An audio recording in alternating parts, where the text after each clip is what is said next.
of some fast setting adhesive on it, and then what underneath I did that, because this has got inlays on it, I packed it out with my foam underneath, so the tray, the shape of the tray where the legs were supposed to go, that's onto the cement, and then the foam will go into it, so it'll be a solid base.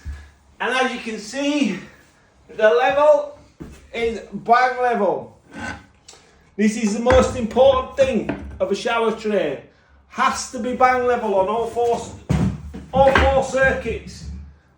Bang level in the centre of the level, not to one side. Bang level. Do you know what I mean? Like bang. Even my customer is filming it and he can't believe how level it is. It's beautiful.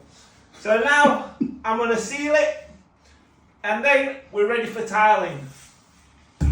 Everything's done. The tray can't fall because it's straight on the floor.